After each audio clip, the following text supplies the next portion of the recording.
about accounting things without the lawyer. Oh, no. All right.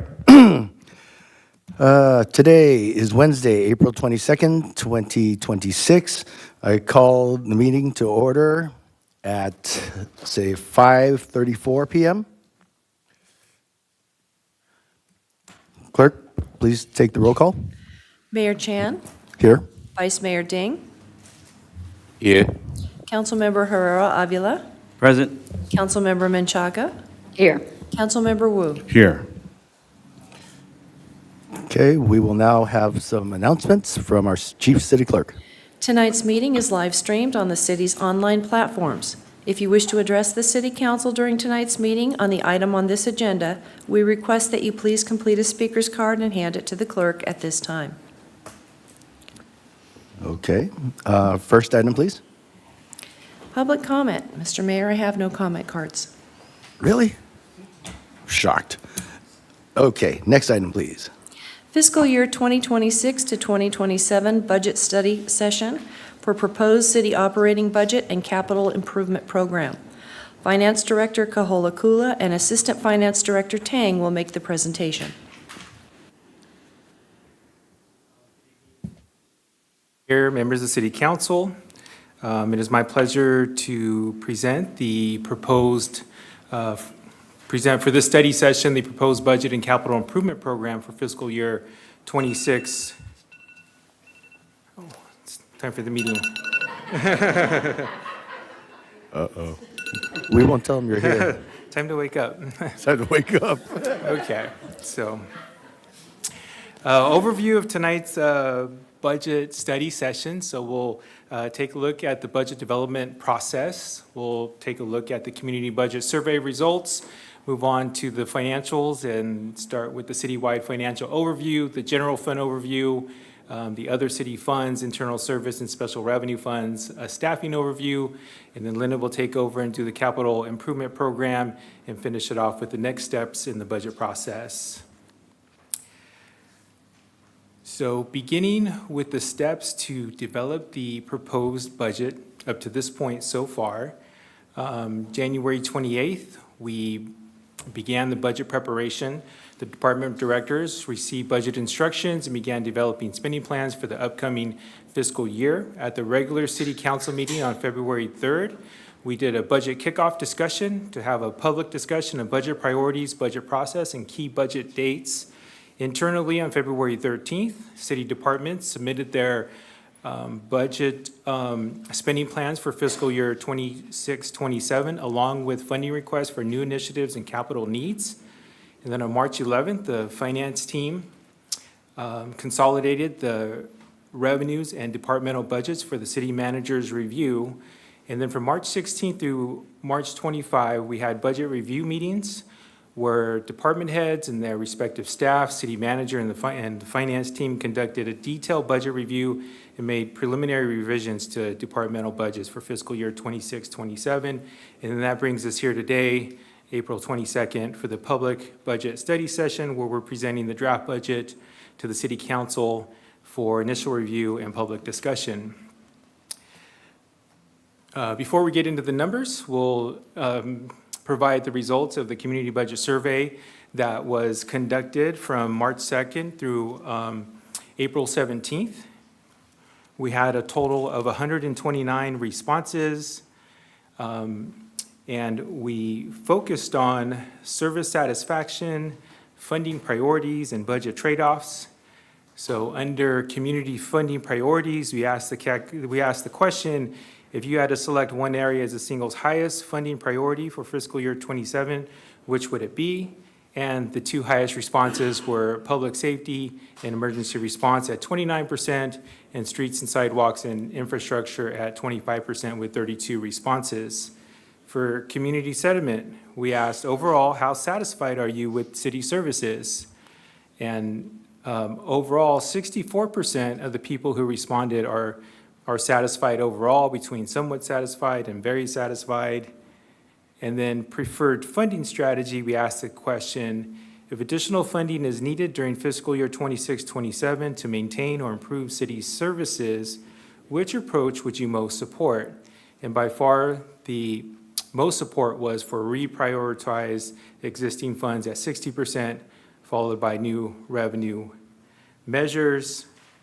So overall, the results validate the direction of this proposed budget, prioritizing our core services such as public safety, streets, and infrastructure, and maintaining fiscal responsibility. Moving on to the numbers, we'll begin with the citywide fund summary. So this slide summarizes the city's budget across all fund types. Our general fund type, which is our main operating fund, has the largest portion of our citywide budget at 65%, followed by our special revenue funds, 22 of them that are restricted for a particular purpose at 26%, and then our internal service funds that provide services to other departments within the city at 9%. So total all funds budget is $92.6 million. When we look at type of expenditure, our operating expenditures in the budget for fiscal year 26-27 is $87.1 million at 94% of the budget. And capital projects, $5.5 million or 6%, but there's been a little bit of adjustment since we put this slide together, which Linda will point out when she gets to the capital improvement program. Moving on to the general fund. So this slide provides a summary of general fund revenues and expenditures. So we'll focus to begin with on fiscal year 26-27. We have revenues of $47.8 million, transfers in from our retirement fund to pay for the CalPERS pension costs of $11.5 million, total revenues and transfers in for 26-27 of $59.3 million. And then on the expenditure side, we have $58.9 million in expenditures and transfers out of just under $1 million, so total expenditures of $59.9 million. So we'll have general fund operating will have a net change in fund balance of a deficit of $635,000. So in order to balance the budget for fiscal year 26-27, we will need to use that portion of general fund reserves to maintain a structural balanced budget. Overall increases, total revenue increased by $1.5 million, total expenditures increased by $3.1 million, and on the slides forthcoming, we'll get into the details of what's driving revenues and expenditures and the changes. So moving on to general fund revenues. So this slide shows how general fund revenues are composed.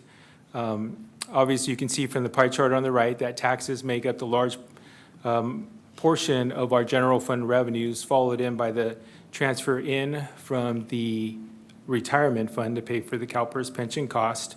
Between the two, that makes up 82% of our general fund revenues.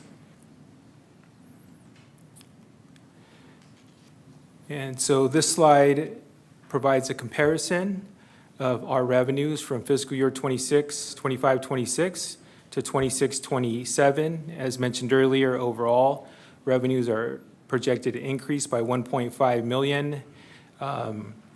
Taxes projected to increase by $262,000. Just point out the big ones, licenses and permits projected to increase by $1.1 million, and we'll look at what's driving that increase. Fees and charges for services increased by $478,000, and other revenue lower by $276,000, and transfers in lower by $465,000. And on the upcoming slides, we'll look at what's driving those changes. So our taxes, as mentioned earlier, we have an increase of 0.7% or $262,000. Our largest and most stable revenue source are property taxes, secured and unsecured, and the property tax in lieu of VLF are projected to increase by $180,000 and $266,000 each respectively. And then from there, the remaining of our taxes are projected to remain flat or actually decrease a little bit. And then moving on to our other general fund revenues, so licenses and permits. projected increase of 1.2 million.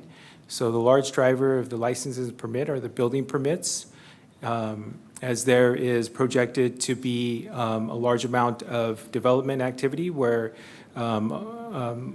permits will be being pulled, not only the building permits, but the electrical permits and the plumbing permits. And then overnight parking permits are also projected to increase by $145,000.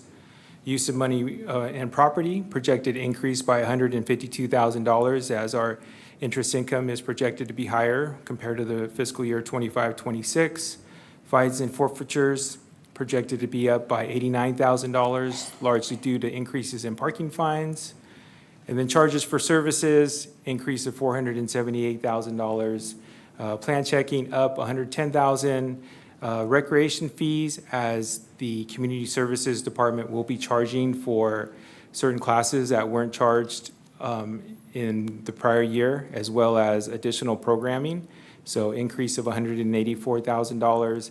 And then our ambulance fees increased by $160,000. Other revenue down by $276,000, primarily due to having Prop A exchange in the budget for fiscal year 25-26. And then a transfer in decrease of $466,000. This is the transfer in from the retirement fund. So with the CalPERS pension being lower in the general fund, there was a less decrease for fiscal year 26-27 from the retirement fund. So moving on to general fund expenditures. So overall, general fund expenditures are projected to increase by 3.1 million. The major driver of that increase is our personnel cost, projected to increase by 2.4 million. Personnel cost makes up 77% of the general fund budget, followed by allocations from internal service funds at 8% and contractual services at 7%. So total general fund expenditures, 59.9 million, and we'll look at more of the detailed general fund expenditures. So for personnel, as mentioned earlier, increase of 2.4 million. So full-time salaries is driving the increase of 2.5 million, and this is due to the MOUs that were negotiated in fiscal year 25-26. The MOUs were adopted during the year, so the increases in 25-26 were not in the adopted budget. So we have the increase, the MOU increases for 25-26, as well as the MOU increases for 26-27, which are driving up the full-time salaries. Our retiree health increased by $225,000 as additional individuals go on our retiree health care plan and the rates continue to go up. Our CalPERS normal cost increased by $342,000. Health insurance increased by $136,000. OPEB trust, we do not have any money budgeted in fiscal year 26-27 to contribute to the OPEB trust. We had that in 25-26. And then our CalPERS UAL, that's the CalPERS liability, decreased by $808,000 as a safety liability line item was paid off in 25-26. Other general fund highlights, as mentioned earlier, the 25-26 salary and benefit adjustments, as well as the 26-27 salary and benefit adjustments are driving the personnel cost higher for 26-27. There is a vacancy factor of 3% built into the budget of $817,000. And as mentioned earlier, no contribution to the OPEB trust. As far as the allocation, due to allocation changes, the general fund is paying for about 1 FTE less than the prior year. So the other general fund expenditure highlights for the other line items. So we have our special projects or transfers, a total budget of $356,000. These are the one-time projects or equipment that are included in the budget. They include the fire radio lease, an additional $167,000 for the final portion of the ERP implementation. That's our financial system. And there's $50,000 included in the budget for bleachers at Vincent Lugo Park. There's a transfer out to the Mission Playhouse from the general fund of $843,000 to support operations. And then allocations from the internal service funds are a net increase of $442,000.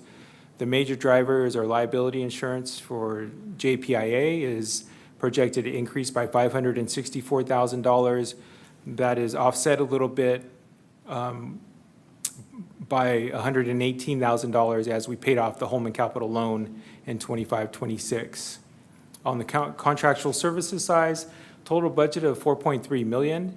Here's a highlight of some of our major contractual services. We have mental health case management at $59,000, animal control, election services. So 25-26 will be an election year, so that is driving the increase in contractual services for 25-26. Crossing guard, our IT subscription, legal services, including our city attorney, prosecution, and labor, $614,000, parking enforcement, and then fire dispatch.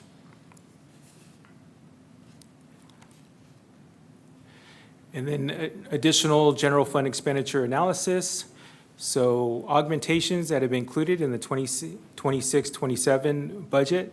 So we've added $22,000 in community services for custodial services, $113,000 in community services for after-school and sport programs. The public works, farmers market overtime budget of $48,000. For the fire department, paramedic school for the EMTs of $36,000, and then a reclassification of a police dispatch supervisor, $18,000. Special events for fiscal year 26-27, $277,000 is the budget.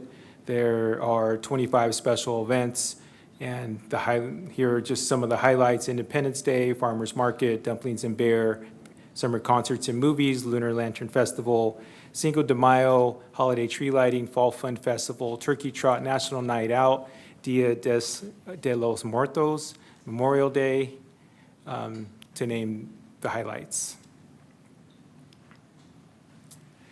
So here's one last look at our general fund expenditures. So this is general fund by department. And like all cities, the departments that are providing the operations are consuming the majority of the city general fund budgets, beginning with public safety, police, fire, followed by public works, community development, community services, and then you get into the administrative departments.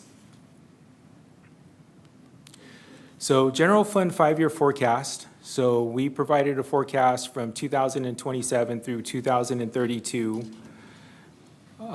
Fiscal year 26-27 is the base year. That is currently the proposed budget. And so in this worksheet or table, you can see that our 26-27, our revenues of $59.3 million, our expenditures of $59.9 million, and then a net change in fund balance of a decrease of $635,000. So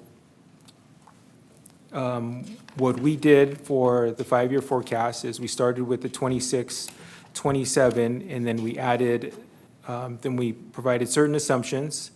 And so some of those assumptions include revenue increases between 2% and 4%, depending on the revenue. There's $375,000 for the Prop A exchange included in the even year forecast. Expenditures are projected to increase by 3%, and there's a 3% COLA built into the forecast. And there's also a 3% vacancy savings rate and no contributions to the OPEB trust. So if we look at the blue line, the net change in fund balance, we can see that based on where we stand today, that our general fund is going to incur moderate deficits through 2031-32. We have our ending fund balance percent of expenditures. This is our reserve percent, and our target is 25%. So we're projecting at 26-27, we'll be at 35.3, and then with the deficits and the growing expenditures, that reserve percentage will decrease to about 25.9, which will still be higher than the target reserve percentage. So we're monitoring it, we're forecasting it out 5 years, we'll be updating it every single year. There are tools that can be applied to reduce the deficit as we move from year to year, and we incur the actual operations that we are projecting. They include freezing vacant positions, reducing expenditures, and then we also have funds in the OPEB trust that we could draw down to pay for our OPEB expenditures. And then here's just a table, a bar chart that shows the deficits over the 5 years. The every other year spike is due to not having the Prop A exchange, and then a line chart of the general fund reserve percentage. And then a slide highlights our city reserve policy. And so, as mentioned earlier, our reserve policy is to have a minimum reserve of 17% of general fund expenditures and a target of 25%. Once our reserve target of 25% is met, then the remaining fund balance is allocated to our capital replacement and OPEB trust. And so you can see the 25% is projected to be met through the 2031-32, but the amount committed for the OPEB funding and the capital replacement will continue to diminish to $635,000 by 31-32 based on where we stand today. And then here is a bar chart of our 25% of general fund expenditure reserves. As expenditures go up, the 25% dollar amount increases, and then you see our amount committed for OPEB funding and capital replacement continues to decrease. So that's the general fund. Now we'll move on to our other funds, our internal service funds and our special revenue funds. So we have 3 internal service funds. These funds provide services to other city departments. We have fleet services that deals with our fleet. There are 3 full-time employees in the fleet services fund. $400,000 has been set aside for vehicle replacement, and we've included in the budget in fiscal year 26-27, $358,000 for fire rescue ambulance, $120,000 for 3 police vehicles, and $40,000 for fire engine equipment. Risk management, this is our JPI liability insurance plus some tail claims. So our workers' comp, no change, $2.1 million is the cost for our workers' comp insurance. And our general liability increased by $428,000 to $2.48 million. And then our information technology, we have our 3 full-time employees in the information technology fund. And so slight decrease for the information technology fund, and they've included in the budget $40,000 for a citywide AI project. Now moving on to our special revenue funds. So these funds receive revenue that must be used for restricted purpose, and those restricted purposes range from transportation, public safety, community services, utilities, and other.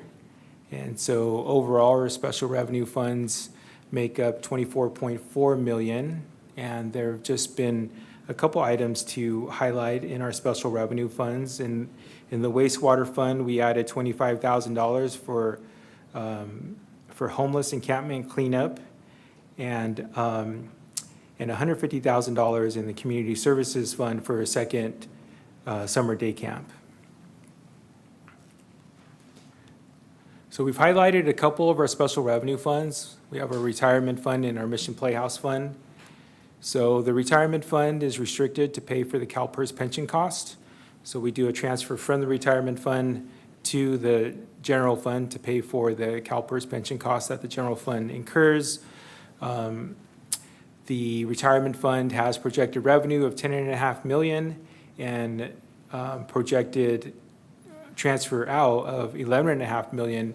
So this will bring the retirement fund to a $1.8 million deficit.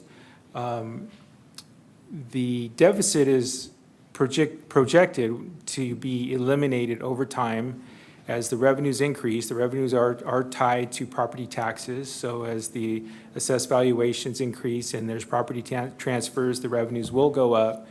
And a large portion of the liability is related to the unfunded accrued liability, where there is a set amortization schedule that is paying down these liabilities. So the revenues will be going up and the liabilities will be going down over time. As we know, the CalPERS liabilities increase or decrease based on how the actual results compare to what their assumptions are. The biggest one being the return on investment. So we're currently projecting a $1.8 million deficit, and we'll continue to monitor that from year to year. And then our Mission Playhouse, revenue includes the $843,000 transfer from the general fund to support the Mission Playhouse. In the budget included is a $69,000 amount for the centennial celebration. And the Mission Playhouse is projecting a small deficit of $56,000. Moving on to staffing. So really no changes in staffing. We had 205 authorizing positions in 25-26, same amount for 26-27. And as we noted in the expenditures by department, that it's the operational departments that have the majority of the staffing who are providing the services, starting with public safety to public works, and then community development and community services.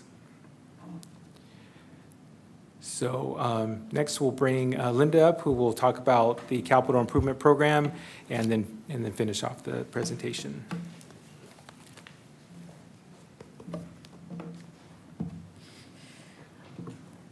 Good evening, Mr. Mayor, Vice Mayor, and members of the City Council. So moving right along to the CS Capital Improvement Program. And before I begin, as Will has mentioned earlier, that there has been a slight revision to this Capital Improvement Program as we identify more funding for our next annual street improvement program. Therefore, the figures in the next couple of slides will be a little different from your staff report, but they're all for good reasons, some good projects for the city.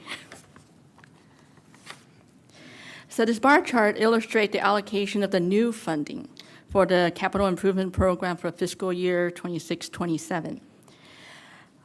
So overall in total is $9.4 million as new funding for our capital improvement program for fiscal year 26-27. Approximately, 4.6 million for intersection improvement, $966,000 for parks improvement category, $50,000 for storm drain, $145,000 for curbs and ramps improvement, and approximately 3.67 million for street resurfacing. Now to go into a little bit more detail on what those projects are. First category, we have our street improvement. The annual street improvement, we're proposing to allocate approximately $3.7 million for the next annual street program. In it include about 16 street segments and 2 alleys. We're obviously, that is our estimate.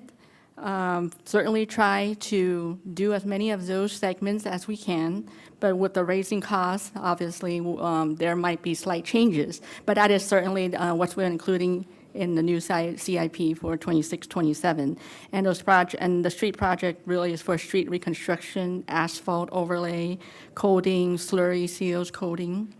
So our current known pavement condition index was 80. It went from 52 to 82. That was back in 2024. We're certainly trying to continue to improve it each year.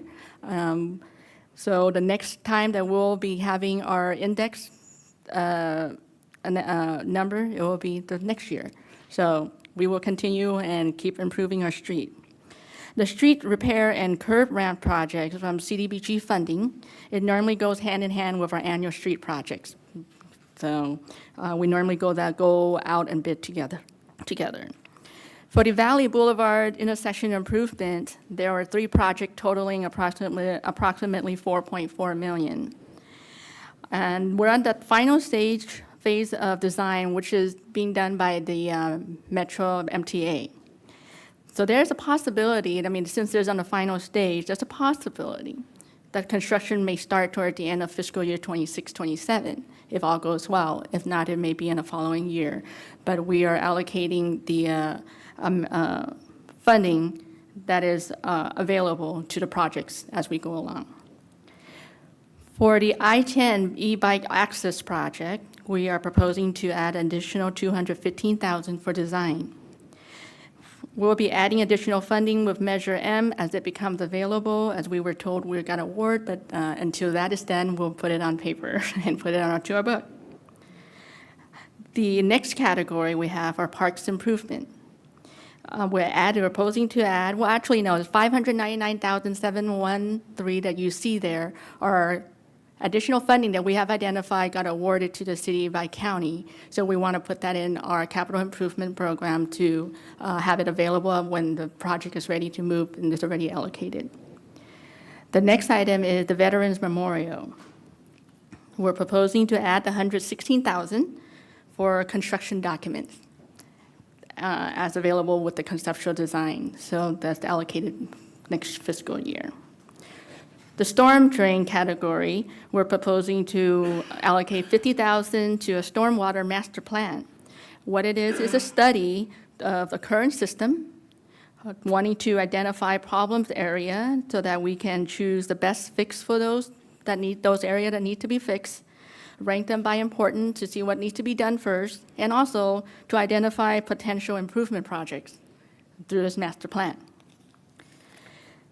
The next category we have are other improvement.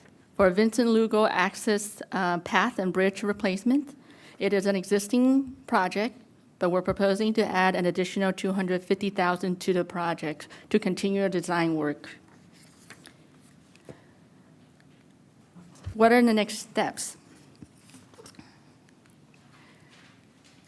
So after tonight, initial budget discussion session, starting tomorrow, we will have individual meetings with the council members.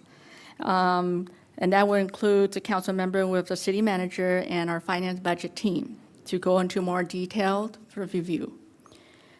On May 14th, we'll conduct an informal community budget meeting at the Plaza Market Hall at 6 p.m. Next, on June 2nd, we will bring the budget back to council and conduct a public hearing on the presented budget, where if the council so chooses, the council may adopt the budget. If not, a second meeting we can use to consider the budget will take place on June 16th to further consider the budget if not adopted by June 2nd. And finally, on July 1st, 2026, that'll be starting out our new fiscal year. So recommendation, staff recommends that the City Council review and discuss the proposed fiscal year 26-27 operating budget and capital improvement program, provide initial direction to staff, and identify any areas for further review as the budget process continue. And with that, myself, the finance director, and our whole department team in the back is available for questions and answers and discussion.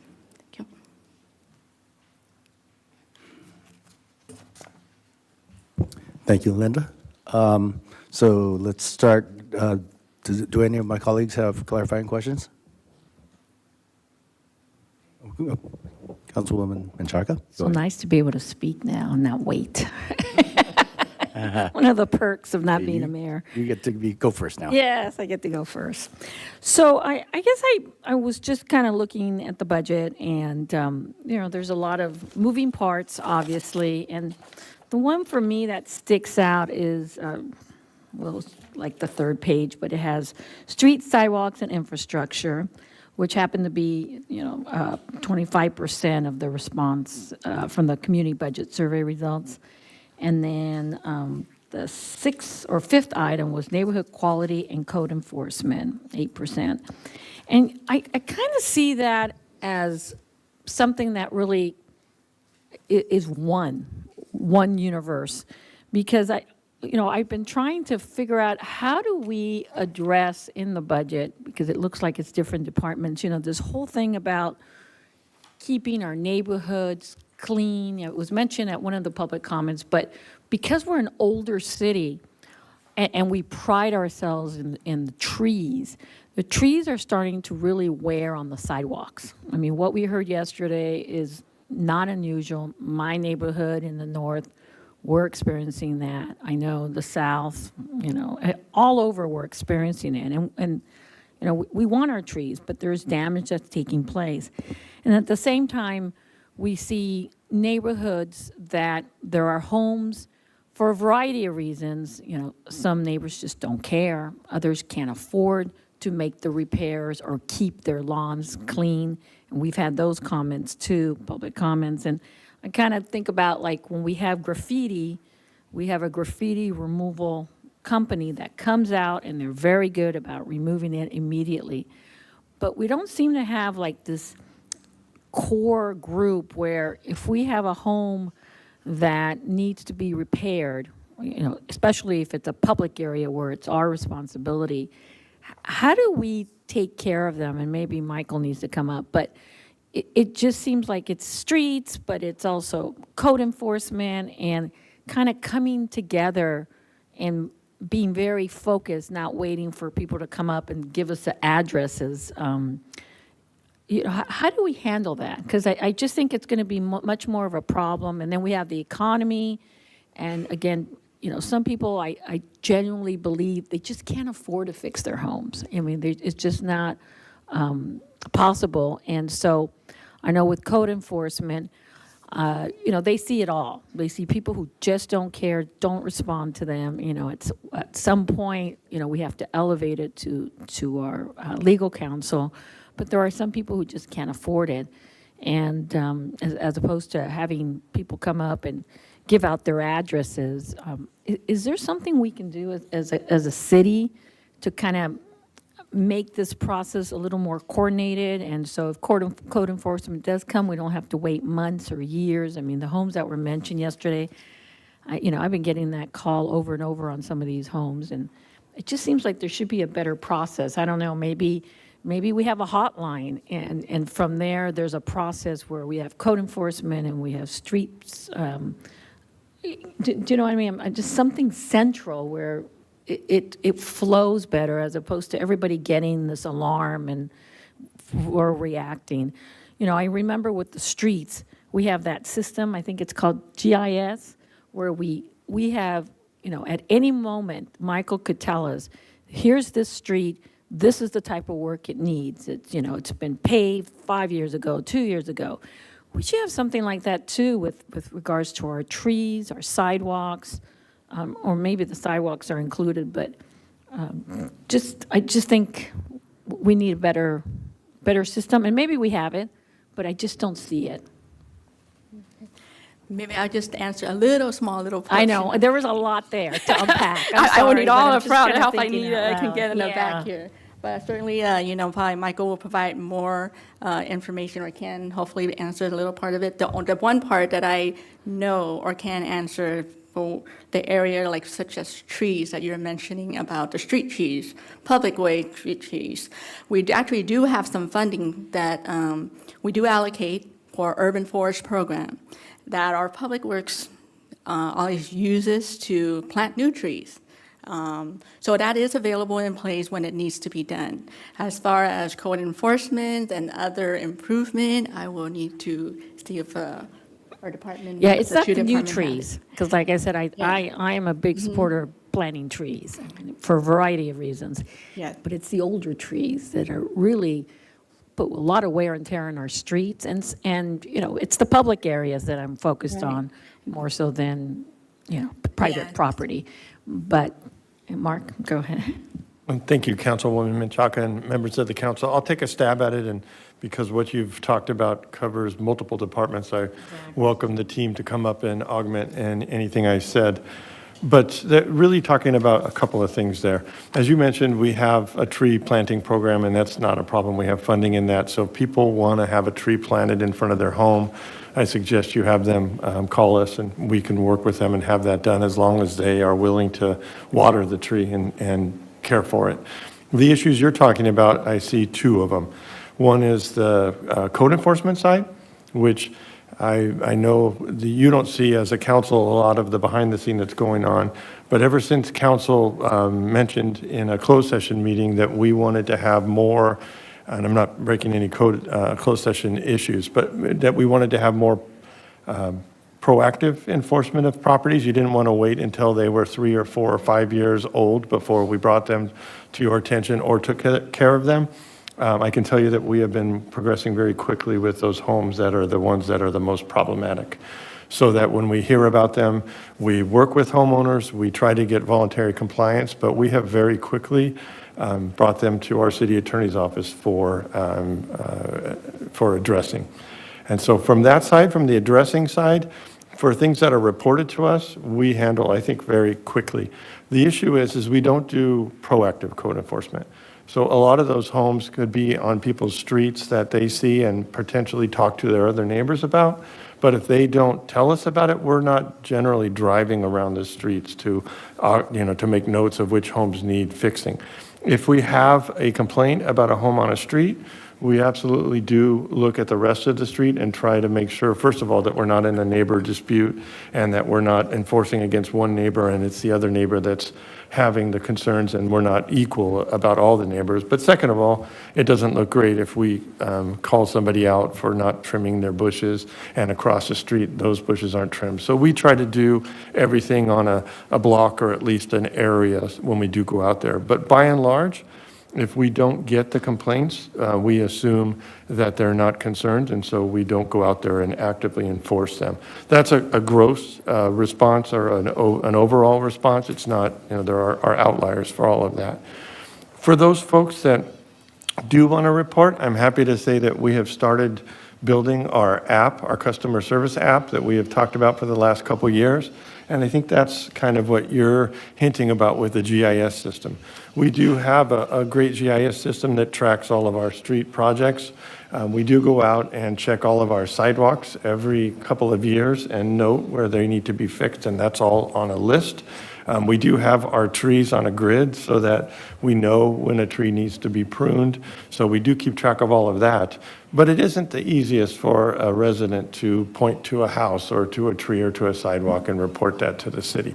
And so if they're frustrated with that, we don't hear about it and we don't address it. So my hope is that that app will start to give folks a quick avenue, and they don't have to worry about what department it is when they use the app. They don't have to be an expert and know whether it's Public Works or Community Services or Community Development. I hope that the public and even the council don't have to be the experts on who does what. They can just go into an app and find a list of frequently asked or frequently complained issues. So from a reporting standpoint, that would be, I hope, a solution to that. And our team is working on that with the hopes that by the end of the calendar year, that will be in place. And people can have that app on their phone to either take a picture or send in any of those concerns. And they will very quickly, or they'll be put into a priority list, and we will deal with those issues. We could look from a standpoint of helping those neighbors that can't afford it. We have never looked at our CDBG funding, which is our funding for those areas that are low income or for homeowners or residents that are low income. It's been, I shouldn't say never, we back in the day had programs where we had like $10,000 emergency grants for somebody who couldn't afford to fix a leaky roof or to paint their home. We could redirect some of those funds to a program like that that could help those folks that can't afford to do it. It does come with a trade-off because we will be pulling it out of potentially the money that we do sidewalks, for example, in those low-income neighborhoods or those CDBG-eligible neighborhoods. So it doesn't come without a cost or a trade-off, but that's a program that we could look at when we put together our CDBG budget for next year. We're kind of locked in for this year, but for next year, we could look at that as a way to help those homeowners. And then the other question you talked about is actually going out and identifying those homes. That's a direction from council. If you want us to be more proactive, I think in the short term, it's probably setting us up for some frustration because we don't have a full code enforcement staff right now. So we could go out and identify those cases, but we don't have the person power to address those. But if council is wanting us to be more proactive and not just rely on people actually turning homes in or making complaints, we could figure out a way to do that in the future and try to bring that in. There is another trade-off. There always are trade-offs, and the trade-off for that is you'll get a lot of complaints because those folks who are being brought in, that ends up generating more complaints than those ones when we're just addressing the ones that we receive. So I hope that answers all of the questions that you brought up. Yeah, the reporting app, I think, would be helpful, but I always try to be more proactive. I know there's a cost involved if we take an inventory, just like with the Historical Preservation Commission, they did this inventory, it took them 2 years, but we now have an inventory of all the historic or possibly historic places. And then we did for the GIS system, the kind of the payment condition index, I think it's called. And so we know what that is. It just seems like, maybe not necessarily the homes, but those, I'll go back to the trees. I think there's a lot of damage that the trees are really doing. And again, I love trees, but there is a cost involved. If we had at least an inventory of that, then we can at least start planning. Because I think right now it's whoever calls to complain is going to get that area, remedied. And I just want to try to see if there's a better way of doing that.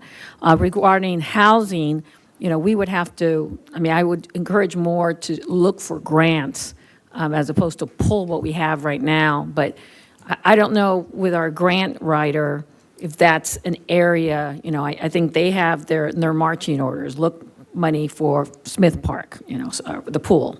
That's a high mandate. But what about just assistance? I know there's programs out there. I know everybody is vying for them, but maybe working with our grant writer and finding out, what kind of programs there are to help those. Because at the end of the day, that's, we're just trying to improve our neighborhoods, but if they can't pay for their homes, then, maybe that's not a great option for them. But if there's any kind of assistance that we can provide, I know if we go online onto our website, we do have a lot of resources for people, but most of them, I think, are to help them pay for their mortgage or help pay for their rental. But it's just the maintenance of their property. That starts affecting neighborhoods. And that's where I think, if there was something we had to help them. But I don't know. I'm just trying to, talk with my council members, and I know they get the phone calls just like I do. I don't think any of us, don't. We're getting phone calls like that. And I just want us to at least have that conversation, because I don't think we've ever have, and I think we're kind of, sometimes, we're crossing those lines. I don't want to, it's a private matter, but at the same time, it's affecting the neighborhood. So anyway, but thank you for your, and here's Michael. Would you like to add something? Yeah, I was going to add, we do have a citizen problem reporter feature on the city website that goes to that GIS. So you recall we got the one for the street light the other day, that got submitted on March through that program. So we do get that. We have an app that people can use. It's just not as robust as the one that they're going to be bringing with this. It's really just a direct. So what's the difference between that one? Because I know the light because of Gabriel, that light seems to be a constant. But what's the difference between that program and the one that Mark just mentioned? I haven't seen exactly what's going to be involved with that, but what we'll be working towards ideally is a more robust actual maintenance management system to where it has actual features within it. So right now, if someone submits a problem through there, right, the only feature they're creating is the problem that they created. So it's not attached to an asset. And an asset could be whatever, it could be a street segment, it could be a sidewalk segment, it could be a tree, anything that's the city's belonging. And so within a true asset management system, it's actually going to be attached to that asset. So you could pull up that asset and you're going to be able to see every report that's going to come in on that thing. And we do have something like that for our tree system, but it doesn't communicate with that system. So the tree system is something that is the tree contractor that we have that does some of the work. They maintain that system. So it's a separate system. It is GIS based. We can see where it is. It shows us when each tree has been maintained.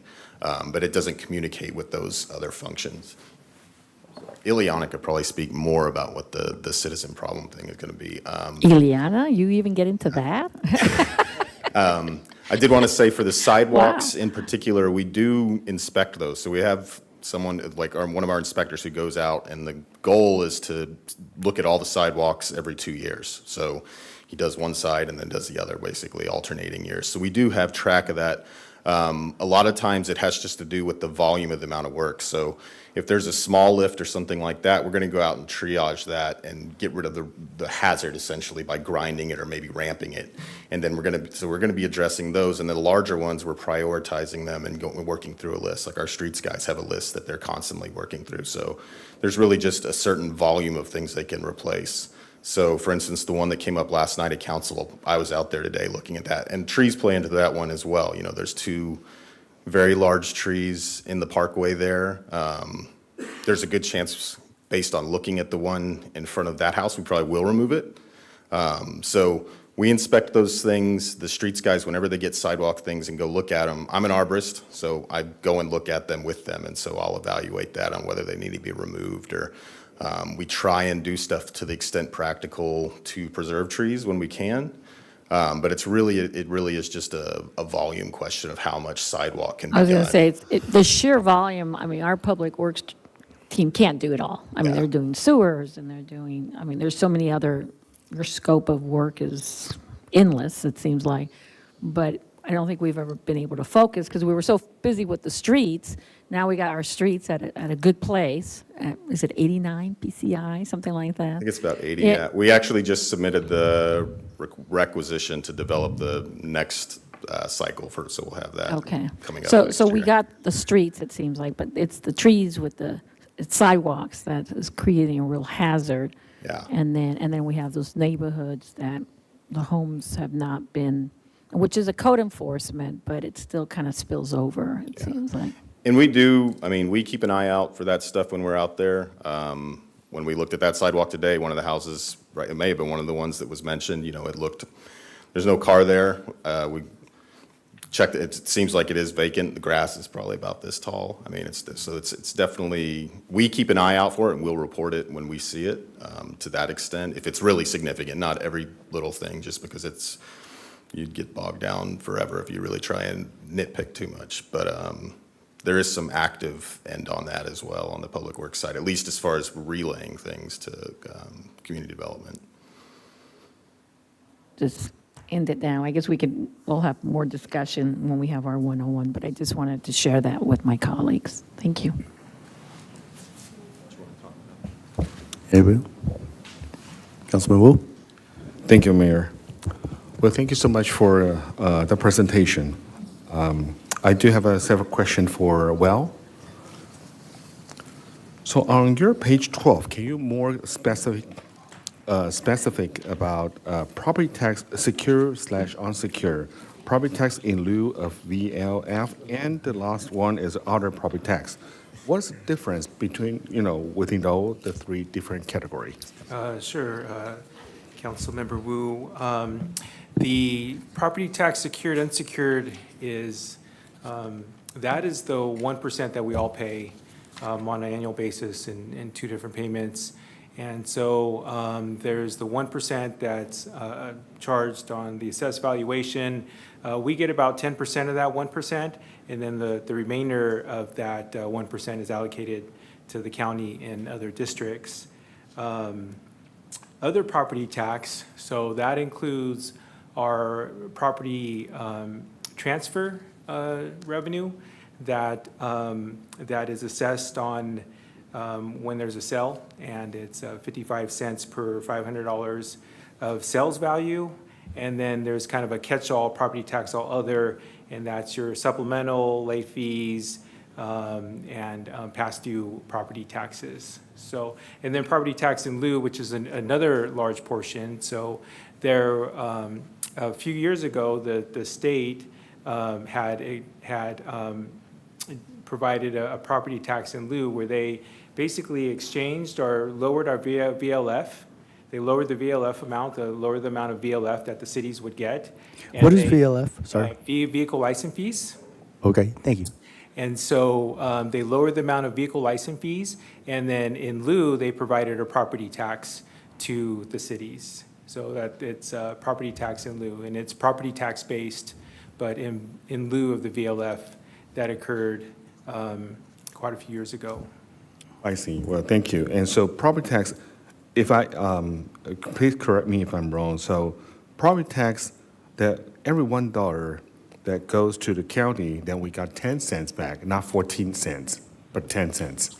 10 cents that, on the amount that's assessed.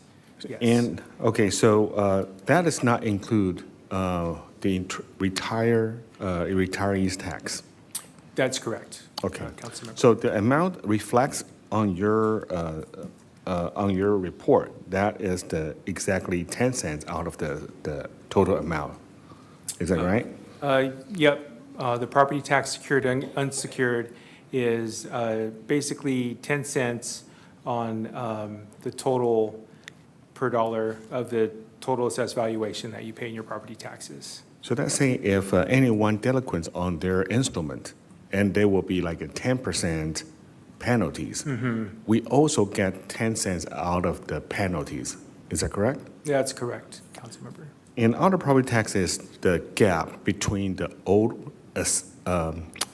value of the property to the new value of property. So there's a gap that increased. That is how you classify as an other property tax. Those supplemental taxes. Supplemental taxes. Yeah, kind of the catch up. It's a lot smaller portion, but yeah, the supplemental taxes. So the entire numbers here, for example, we have several major properties like Province. We have the One and also 860 East Valley Boulevard. So those are the three pretty significant and recently completed projects. Are we counting those property tax already in this category? Those, the increase in assessed value from those projects will be added to the tax rolls over the period of construction. That's my understanding.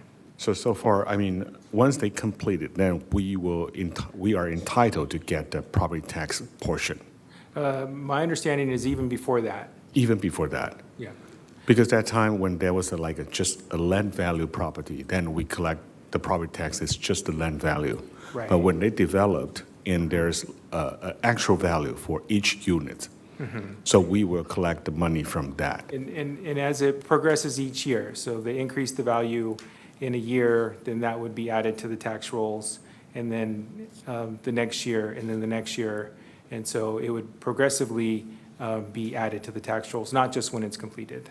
I see. Thank you. And about a 5-year forecast, I do see that it seems we will be reducing our deficit year by year. So, which is like the next 5 years, we may have like a heavier deficit number for now and for next 1 or maybe 2 years later. Is that something related to the property tax value or?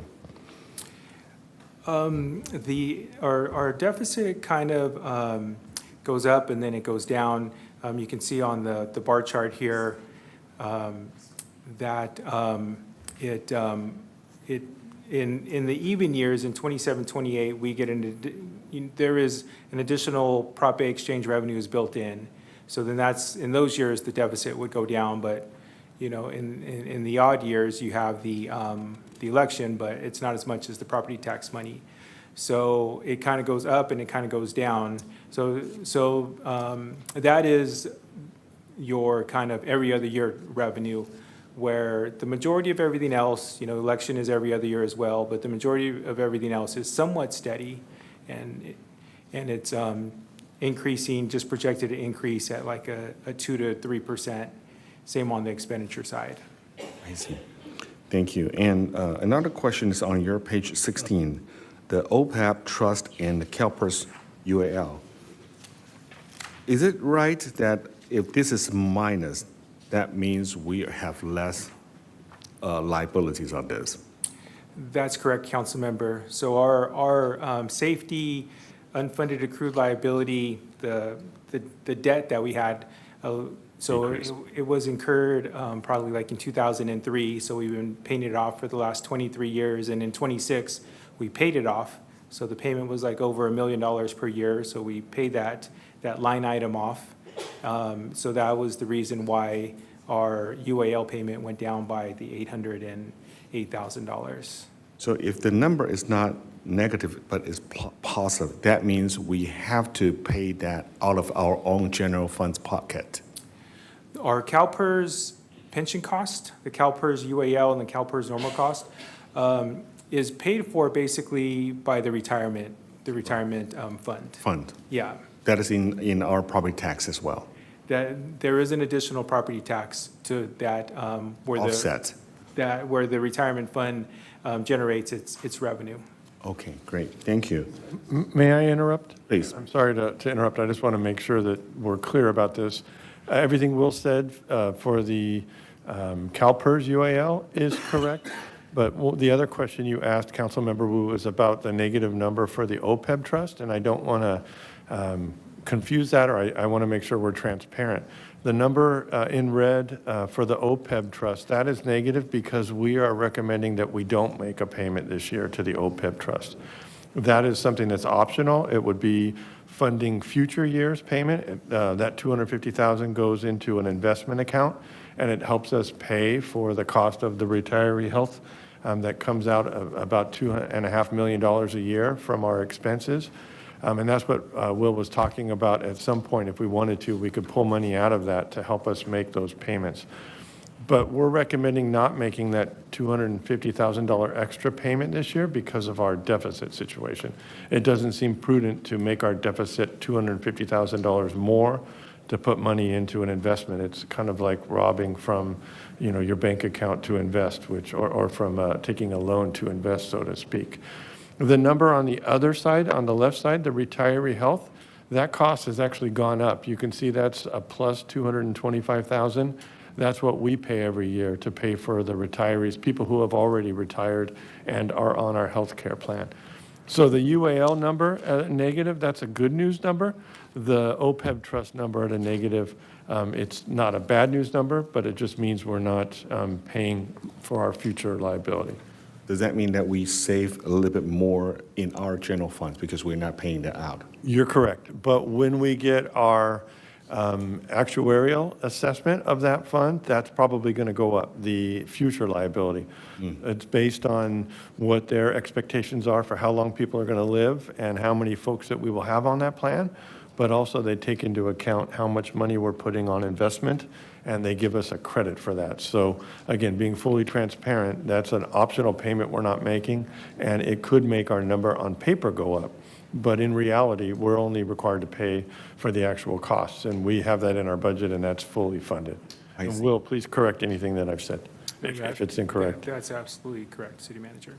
Well, thank you. Thank you very much, Mark, and thank you, Will. And also my next question is about the citywide AI projects. May I just get to know a little bit more about what is the AI projects that we're talking about here? Sure, I'll do my best to explain it. Our IT manager, Davidson, could probably explain it a lot better. But the way he describes it to me, basically, it is a kind of an internal AI for the city, where it wouldn't be necessarily connected to the internet, where we could load all of our documents and all of our, I wouldn't say confidential, but things that we don't want out there on a ChatGPT or a Claude. And it would be an internal, we can load all of our municipal code, we can load all of our resolution ordinances, financial, our budget, our ACFRs, and put it all into this AI. And then from there, we could just have access to the information and pull it out using this internal AI, where this would just be like an internal just within the city, and it wouldn't necessarily be connected outward. So when you say that it's an internal AI, that means that has nothing to do with our traffic. Like we have now we have a sensor camera that will be helping us to make the traffic flows a little bit more easy, because now we have a very heavy traffic flows during the intersection of Del Mar and Valley, or San Gabriel and Valley. So we have those, we call the fiber optics that already undergrounded. So is that something to do with the AI as well, or this is only for the office use? This is only for the office use. This doesn't address that. I see. Thank you. And then I have a question for Linda.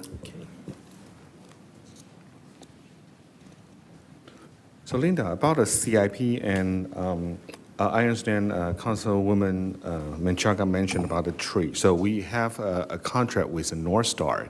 Correct. So that is a part of the CIP expenses.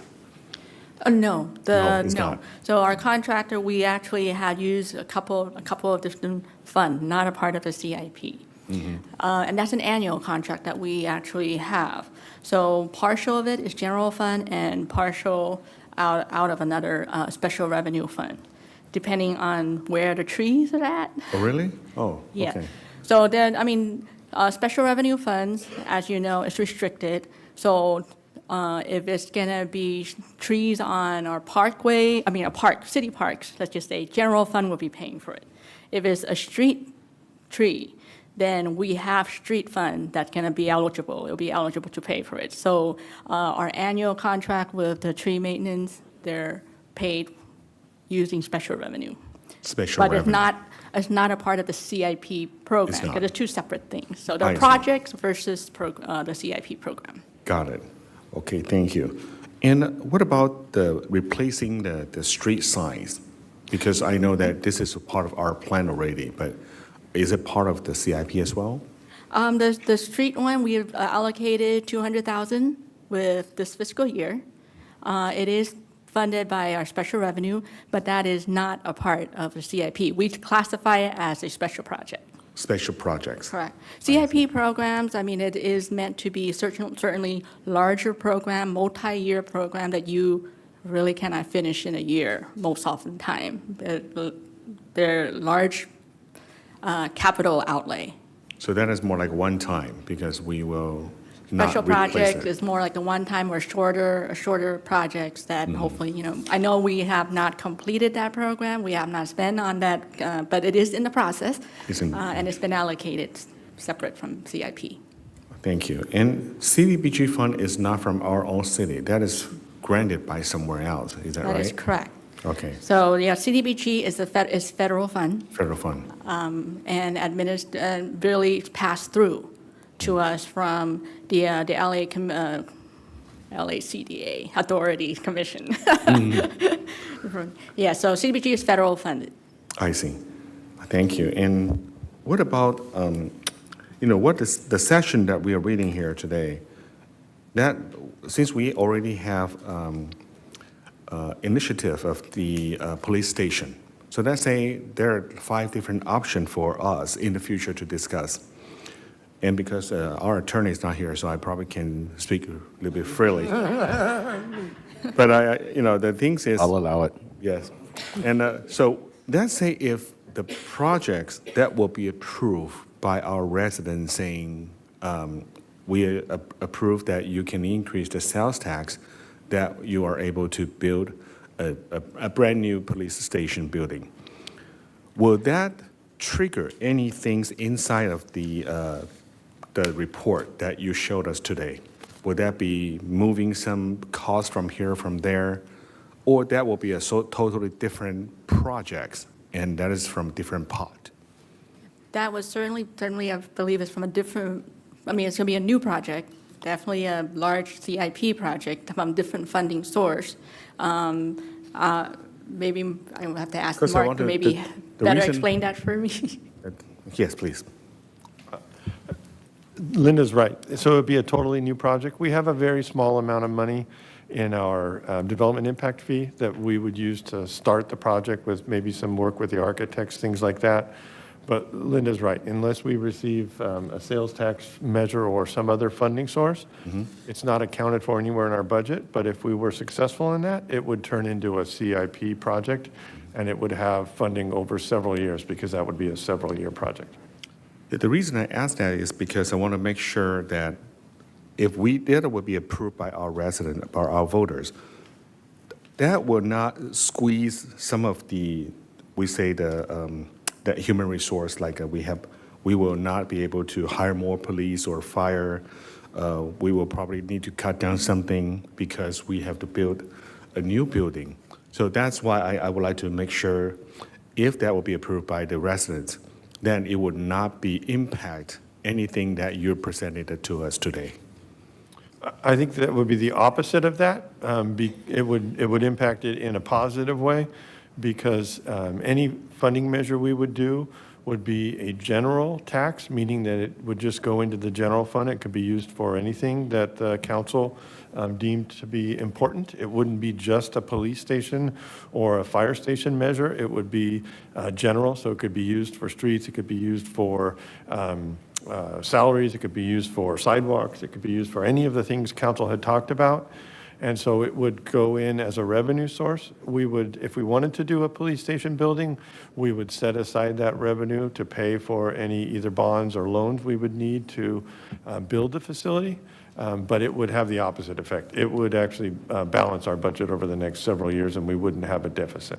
So which means that that will not affect what we have here right now. It will not be like squeezing and saying, oh, I'm so sorry, we cannot increase the salary or anything, because actually the revenue that we will be generated from the new tax measure, that is not restricted. We can use that fund for any purpose, including the new building of the police station. That's right. If we were to make it a single purpose, like if we were to tell the public this is only going to be used for a public safety building or any other thing that we decided, that would make it a special tax, and that would require a 2/3 vote, meaning 66% of the voters would have to approve it, and that is a very unlikely hill that we would have to climb. If we were not to get that funding source, then we are going to have a very difficult decision to make, which is, do we need to somehow find funds within our budget to do some sort of Band-Aid approach to fixing our police station? And if that happens, then it would necessitate changes to our budget. It could affect salaries and other things. It would be a choice for the council to make, a trade-off for the council to make. But no, if the measure were to be successful, it would not affect anything in the current budget, except in a good way. It would add to our ability, our flexibility. So we would not be like a catch-22 things, like it would not be that difficult. Okay, well, thank you very much. And that's all I have for now. Thank you, Mayor. Thank you, Councilman Wu. Who would like to go next? Okay. Councilman Herrera Avila. Thank you. And thank you for that great report. It's a lot of numbers, a lot of great information.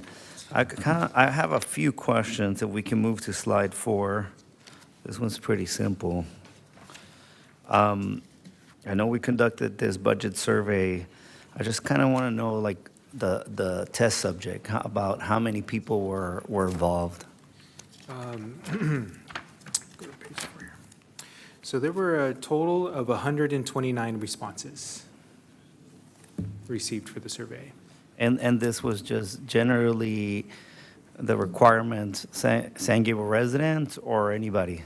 Really, anybody. We had an option there for them to identify who they were, whether they worked in San Gabriel or they were a resident, for how long they worked. We had some demographic information. Interesting. Thank you. And then the last question on this page here, 64% satisfaction overall. What is the typical satisfaction that a city would generally shoot for? I guess that's kind of like an open question, right? We're shooting for 100%. We shoot for 100, yeah. Yeah. I want everybody to love us all the We're at time. 64, so we That's got a little hard. bit of work to do. That's very hard. And so that's where I'm trying to understand is what is good. I mean, obviously, Right. 100 will be amazing, but I feel that would be impossible. You can't keep everybody happy. True, yeah. I kind of think of those polls that they put out there for our political leaders and what their, satisfaction percent is, and if they were at 64%, that would be a really, really good thing. Good to know. We did. And then we're going to move to page, if we could just move to page. It could, 24 is okay, but, or let's go to page 22. Okay. And I just want to understand, so as far as the general fund, I know for a period of time, we were very, very bad, right? We were at a low percentage, and then the council agreed, and we were able to push those numbers up by paying this loan that we had, this really bad loan that we got. And now it seems like we're back in a downturn for the next 5 years. And I know with everything that happens, especially with us investing in the police, and which is a good thing, we have other things that we're accounting for that are not yet in the books. Is that correct? Like projects finishing up, and the revenue that comes from those different projects. Is that accurate? I think, true, yeah. I mean, we do in the forecast, the one project that comes to mind is the Curio. And so we do have a little bit built in, a very conservative amount built in for our TOT that we would generate from the Curio. So it's, a little bit has been built in there into the forecast. And then, our property taxes have a 4% escalator each year. So over the 5 years, and that's kind of been our historical increase in our property taxes. So we've put those things in the forecast. Interesting. So if the trend continues, right, which we don't want it to continue downwards, we're eventually going to be below the 25% that we set as our own personal marker, not the other marker, which is the 17%, but we have that 25% marker to. Can you explain what those differences are? Yeah, so when we can go to page 21 too. I just want to point an item out. But so when we originally set our reserve policy, we set it at 17%, and that is the minimal recommended by Government Finance Officers Association. So we achieved the 17%. We exceeded it. We were over 40%. And so then we updated our reserve policy, and we said, okay, let's have a target reserve percentage of 25%. That's our target. And once we reach that 25%, now we can start putting some money aside for our major capital projects, the police building, funding our OPEB. But let's hit our 25%. If we ever got below 25%, we said our minimum though is 17%. And if we ever got to below 17%, then the city manager is required to come up with a plan on how to get it back above 17%. So we kind of have that safeguard in place. Interesting. So then that plan will probably, I'm kind of guessing here, like cutting back, which we don't want to, and going down those steps, right? Interesting. Well, that's good to know. And one thing I want to point out, Councilmember Herrera, is, so over the 5 years, we're in an operating deficit. They're moderate. They're just a few $100,000. And so our ending fund balance, and that's pretty much like your total amount of your reserves, is 21 million, and then by 32 is 17 million. In that period that you were talking about earlier, that ending fund balance was actually a negative number. Interesting. So I bring these questions up because I want to understand, like, is there anything that we can do on our end? I know that in the last couple of years, we have like grant writers, we have different people that are not part of our immediate team that we've brought in consultants to fight for us in the state and possibly, or I'm not sure if we're doing it in federal level, but when I go out to these conferences at the state capitol or in Washington, I see that these other cities that are smaller, they come in with teams, and they come in and they have these lobbyists, and they have these people working for them and bringing them revenue, and I've heard nothing but real positive stories. So is there anything that we see? Are there any opportunities for us to go out there and get more support, to get more money back that we might not have considered in the past but are now thinking about? I would be happy to take a stab at that, Councilman Herrera Avila. Two things. To answer your most recent question, we are looking at bringing on a different team, and that team could be our current grant writer with lobbyists or a new grant writer and lobbyists. We're working on a RFP to bring in a lobbying firm because it's clear that some of the cities around us have had a better luck than we have at getting what we call either congressional earmarks or state earmarks, where projects for things like community centers and other things are being funded in the cities around us, and we haven't been as successful. Those funding sources, though, are not generally ongoing funding sources. Those are for specific projects. So I don't know of grants that anybody's received that would go into our bottom line and help our day-to-day or year-to-year expenses. There are a few for things like police officers and firefighters when we're trying to increase our firefighter numbers, for example. Those are for a finite amount of time, and after a certain number of years, usually 3 to 5 years, you have to figure out how to pay for those firefighters or police officers or staff members going forward. And so it's a temporary way to fund those.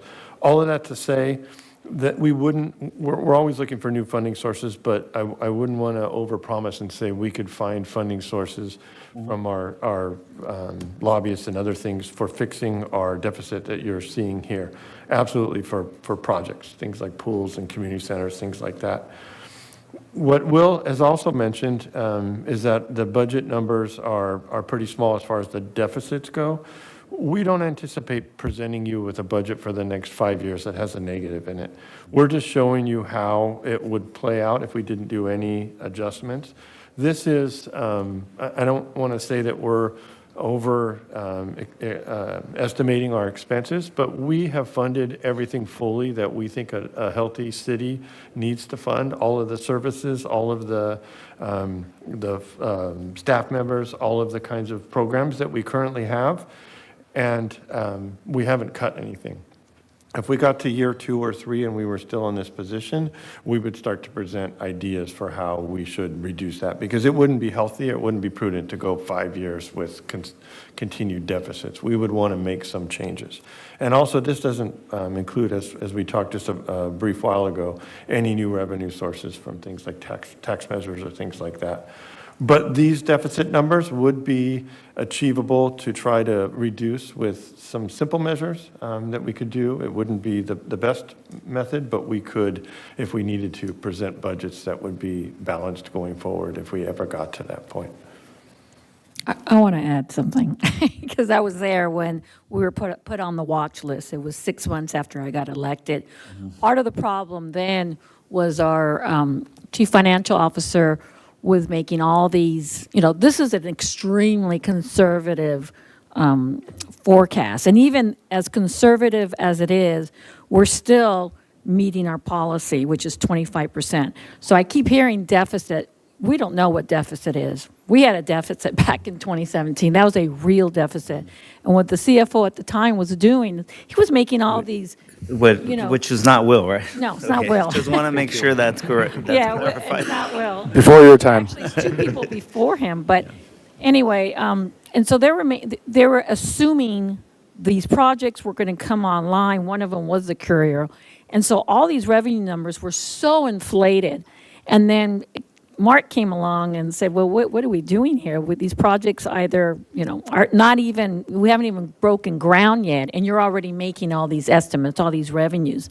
That's how we got on the watch list, because once you start digging, at the numbers, you realize, courier is just one of them. wasn't going to happen. These numbers don't exist. It was so overly exaggerated, and that's why we got ourselves in trouble. So we as a council, all 5 of us were there when we made a decision to invest in our public safety officers. And we all knew, we saw the forecast, and we said, yes, it will be, we're going to start going into our reserves, but we're still at a very healthy level. So even if we take this as it is right now, if you look at just this year alone, we would still be at 35%. That's still a very healthy level. With the consideration that we all made, the 5 of us were there, when we decided we're going to invest in public safety because that is a priority in our community, and the most recent survey shows it continues to be number 1. Right. And so I believe that as these projects do come to fruition, then Will's going to start adding more revenue. And so even at 35%, we're still good. I predict by 12/31, it says 25%, it's still going to be much higher than that. But I appreciate the fact, and I know Eric, I mean, the mayor does too, we do need to be conservative. We cannot, on the expenses, I understand, we're always a little more aggressive there because it's best to show more than less on expenses. But on revenues, do not show more, do not create these revenues that don't even exist, because these projects, we don't know when they're actually going to come to fruition. I mean, they've gone through so many different ownership, and then we have the economy and all that. But one of the things we learned during COVID in particular is when we have to buckle down, we know how to buckle down. We did a very good job, and that's not just with expenses, but even vacancies, not being able to fill certain vacancies. We did it. We can do it again. But if you look at this, and I wish there was another word than operating deficit, because people get worried. I can see right away people, oh, there they go again. No. Look at the bottom line. Look at the full picture. We're still in a very strong position, stronger than most cities in the area. 35%, I can't even think of another city that's even there. But I think because we've gone through this growth spurt and we've been there, being on a watch list, I think we're just much more conservative than most cities. So I just want everyone to kind of put it in perspective. And, we're fully staffed with our fire and police, and that's something we should be very proud of, and that's a priority that I think all 5 of us decided back when we were doing negotiations. So Yeah, I just so- wanted to add that. Yes. It's weird calling you council member again, but okay, council member. Yes, thank you for clarifying that, because yes, we were all in the room, and we all anticipated what we're seeing here. And I'm glad that we're being conservative and not fluffing numbers, because then we'll be in a huge problem. Yeah. So thank you for that. And I'll yield back. Oh, okay, thank you, Councilman Herrera Avila. Councilman Ding? Okay. Thank you, Mayor. Yeah. Herrera Avila. Got to enunciate. Herrera Avila. Okay. Herrera Avila. Okay. I go back home to practice. Okay. Yeah. Councilman Ding, go home and practice. Save time. Okay. Herrera. All right. Yeah. I saw that the other council member. It's already talking about the project the future conservative things, but I just want to double check with the mark. So when I got elected 2020, so we still use the same principle, try use the conservative revenue and maximize the expensive for our budget, right? For the next year budget, right? That's I feel like 6 years we did the same thing. So that's why we have the good control for our budget.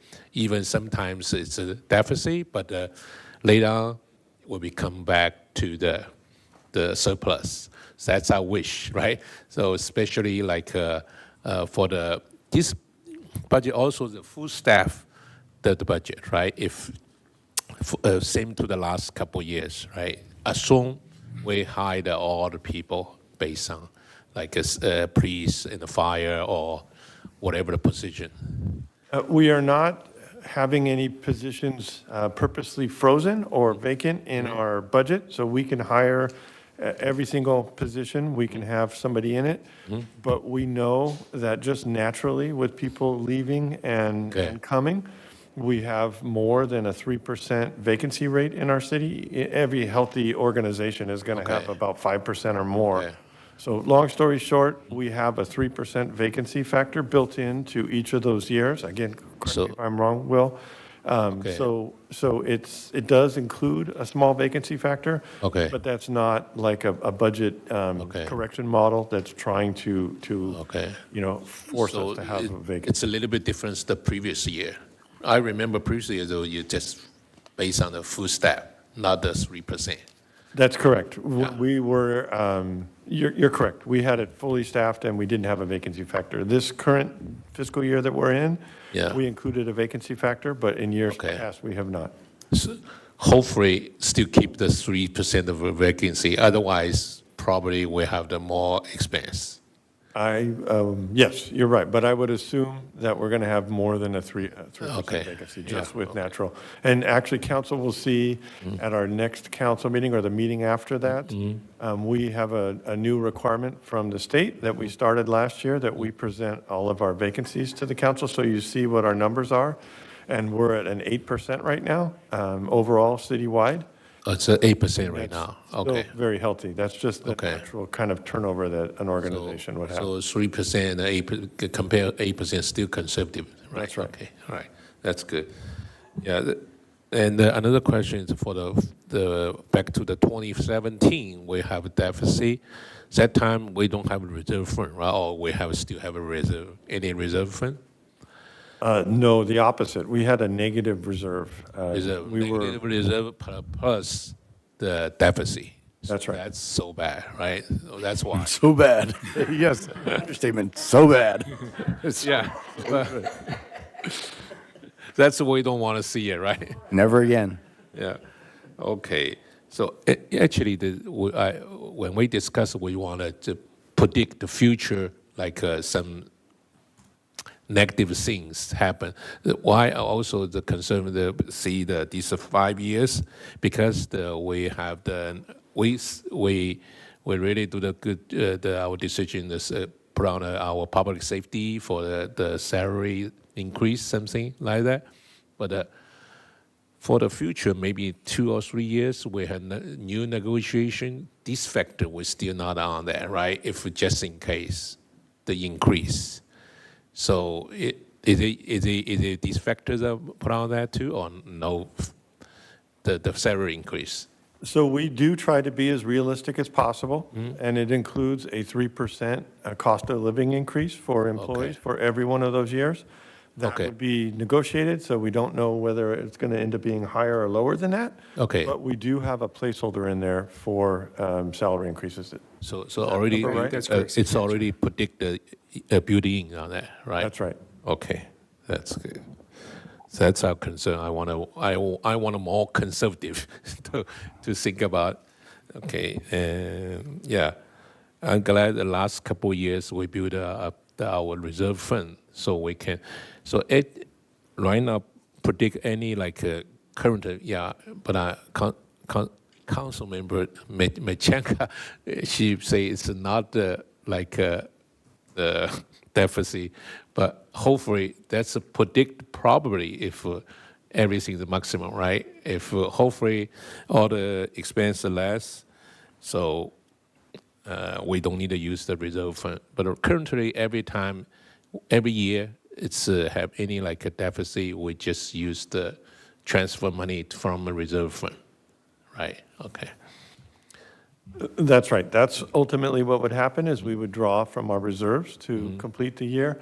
I don't want to tell council something and not have it come to fruition, but every one of our last several years, we've had a larger surplus than we projected at the beginning of the year. Yes. I don't want you to adopt the budget tonight or next year or the year after, assuming that that's going to happen, because that's not good budgeting. But when you look at a number like a $300,000 deficit or so, I mean, that's with a budget of our size, that's kind of a rounding error. I mean, that's not a big number. On the 28, 29, it's the 30th, 31st. It looks like it's minus a lot, We could adjust things to make those zeros, but it wouldn't be a conservative, realistic Okay. forecast. Okay, So what we're presenting you, I don't want to call it a worst-case scenario, but I think Okay. it's a realistic. okay, okay. Thank you. So I just want to discuss to let the public know that, to understand it, what's the way, doesn't mean we don't want to, we really want to like surplus, right? That's the goal, right? And then back to the,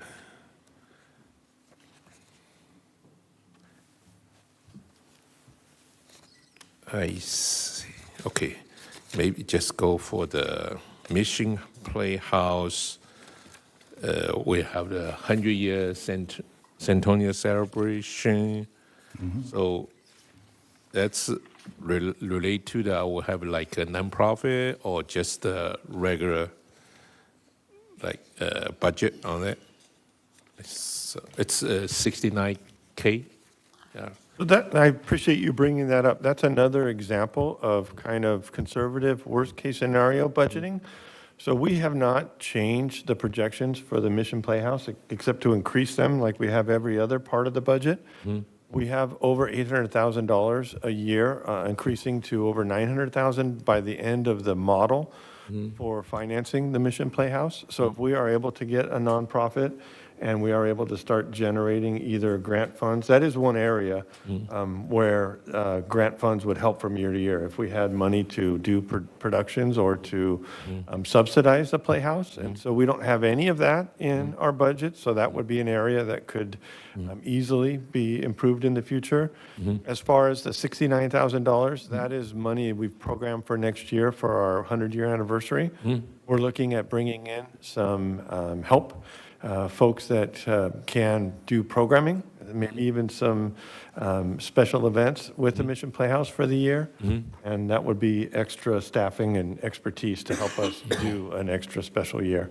Okay. The event is entire year or just like a couple event to celebration the centennial? We haven't gotten to that level of detail, but most likely it would be both of those. It would be marketing and outreach and celebrations for the year, but in special event kinds of things, and then productions. And I don't know if and that's also part of what we're doing with the strategic plan. A lot of what we've been talking about over the last several months is what we're going to do for that year. But I would love Rebecca and Chris to augment that. Good evening, Council. What Mark said is exactly right. So he and I will actually be talking a little bit more about it tomorrow, just kind of what we are proposing to do, but that will likely include some level of assistance that we would be bringing in, as well as we're proposing a variety of events. So Mark and I will be talking about kind of how we bring that forward to council, and/or whether or not we possibly just work with the council committee, which actually includes you and Councilmember Menchaca, to look at those. So just, we have a variety of ideas, but we have not yet confirmed all of those exactly. Okay, that's good. So that's because I'm in the committee, so that's why I really care. Yeah. Very good. Okay, thank you. So at least I have building in the budget. Good. Councilmember Ding, Mayor, if you permit me, since we're on the committee, if we think about it, we also had that meeting where, well, actually, it was Mayor at the time during COVID, where we asked the community, do we want to keep the Mission Playhouse or do we want to sell it? Oh, you were there. Yeah. And it was like 122 comments. And overwhelmingly, and it's the talking about 64%. It was meeting like until- 99%. meeting until like after 1 o'clock. 1 o'clock. Yeah. It was COVID, so we were at home, so it was a little more, comfortable than here. But I think one of the things we decided as a council at the time, and I think this council agrees, that we want to keep the Mission Playhouse. Yes. But let's just pretend we don't have a Mission Playhouse or we decide to sell it. We're not saying that, but let's just pretend. It would completely wipe out this operating deficit because we're transferring $800,000. We're putting $800,000 every year investing. And I know we've had conversations about, this is a community benefit. So, 800,000 sounds like a lot of money, but if we can do this foundation, we won't have to pull so much from the general fund. Yeah. But it is important, the work that we're doing Yes. as committee members, it would completely wipe out the deficit. Yeah. So If we- kind of puts it in perspective. That's a wish for the No pressure on us. The foundation can build up the Yes. revenue to cover all the mission playhouse. Yep. And like you say, we can No more cover deficit. our deficit too, every right? year. That's Oh. hopefully that's can't read that. miracle could happen within 1 or 2 years that you can fundraising a lot of money. Right? Yeah, Mark is pointing out to me so just to confirm that I'm accurate, that the budget, the way it shows, it goes from 800,000 for 2026, 842, all the way to $976,000 Yeah. of money being given, transferred to the Playhouse. So Yeah. we could wipe out the deficit completely Yeah. with, if we can get this foundation going and having them get the grants. So the work we're doing is going to be very important. Yeah. I think we are same goal to Yes. go for it, right? Yes, Okay. absolutely. Thank you, Mayor. Thank you. Of course. And also mention the street, we are not do I think it's sidewalk, it's hard to do the proactive. I think probably spend a lot of time. For the tree, I think we have a tree service. So every year we can see which one tree we need a tree trim. We can, and I think there are a couple of items that were kind of confused in that discussion. Don't let me put words in your mouth, Councilwoman Menchaca, but when she's talking about the trees, she's talking about how they lift the sidewalks. So when the roots of those trees cause those problems, she's talking about what we're doing to trim those trees, to reduce the roots, or to remove those trees in some areas. But the issue is the sidewalks, not necessarily the trees. Because if the trees are growing beautifully and they're not affecting the sidewalks, we don't want to do anything to those. To your question, we do have information on every tree that the city owns in the city, and we trim all of those trees on either a 4 or a 5 year basis. So at least every 4 or 5 years, every tree gets trimmed if it needs it, and several trees get trimmed throughout the year. Palm trees can't wait that long, and other trees. And we have an inventory of all of those. We also have an inventory of our sidewalks and where those problems are. Okay. Also talking about some neighborhood complaint, co-enforcement for some vacant property. How is the city have any chance to not just for the neighborhood report, but we can do proactive to find out the vacant property, we can send the co-enforcement to take a look at. Absolutely. Yeah. And I'm going to talk to Ms. Garcia and hope that I can convince her to just give us those addresses so she doesn't have to come to the podium and give us those addresses. I know your question was about council and others, but anybody can call code enforcement, call my office, and we will address all of those properties. Another thing is regarding I think a couple of public comments regarding the Delmar and the San Gabriel Boulevard underneath the freeway. So how can we contact with the Caltrain to do the maintenance? Because people don't know. They feel, hey, that's our city. Even our North San Gabriel still have residents say, hey, your city have the responsibility to do that. But actually, it's an unincorporated area, right? Yeah, or the county. Yeah. When But the smelly pipes. For the freeway, they think about it. It's still like a city responsible. So is it anyway? I already have make some comments that complain. I say our resident, they love to have the liaison with us to try solve this issue too. Why I say that? Actually, this time I go to the Far East and the mainland China, Taiwan. They really make the freeway underneath the freeway like a park. They have all the well-maintained, the plan is beautiful. So the people don't think feel like this just like concrete, the structure that looks like a park, So that's, but I don't know the way. I think there's extra money, but if Caltrans, they can put out a budget for us, maybe our public work can cooperate and work together, right? So try find some grant from them. Yeah.